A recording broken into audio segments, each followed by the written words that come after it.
আমাদের দেশের মানুষ স্লোগান দেয় মানি না, মানবো না, কিন্তু দিন শেষে তারা সবই মাইনে নেয়। তারা রাজনীতির নামে খুনাখুনি মাইনে নেয়, আন্দোলনের নামে সহিংসতা মাইনে নেয়, ছাত্র রাজনীতির নামে সন্ত্রাস মাইনে নেয়, আমলাদের ঘুষ দুর্নীতি মাইনে নেয়, নেতাদের টাকা পাচার মাইনে নেয়, পুলিশের মামলা বাণিজ্য মাইনে নেয়, আদালতের মামলা জট মাইনে নেয়। সব মানতে হয়, কারণ তারা পশ্চিমাদের তৈরি ভুল জীবন ব্যবস্থা মাইনে নিছে। তারা পশ্চিমাদের তৈরি রাষ্ট্র ব্যবস্থা, অর্থ ব্যবস্থা, শাসন ব্যবস্থা যেদিন মাইনে নিছে সেদিনই ফাইনাল হয়ে গেছে তাদেরকে এই সব অন্যায় অবিচার চোখের সামনে ঘটতে দেখেও মাইনে নিতে হবে, কিচ্ছু করার থাকবে না। ভাই আপনারা ওই ইস্যু ভিত্তিক মানি না মানবো না এইসব কাহিনী বাদ দেন। দেখেন এই কথা বলতে পারেন কিনা, আল্লাহর বিধান ছাড়া, আল্লাহর দেওয়া সিস্টেম ছাড়া অন্য কারো তৈরি সিস্টেম মানি না, মানবো না।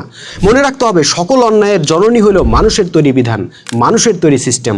কাজে সারা দেশের মানুষ যেদিন বলতে পারবেন আল্লাহ ছাড়া অন্য কারো বিধান মানি না, মানবো না, সেদিনই আপনাদের সমাজ অন্যায় মুক্ত হয়ে যাবে। আর একটা অন্যায়ও আপনাদেরকে মুখ বুজে মানতে হবে না।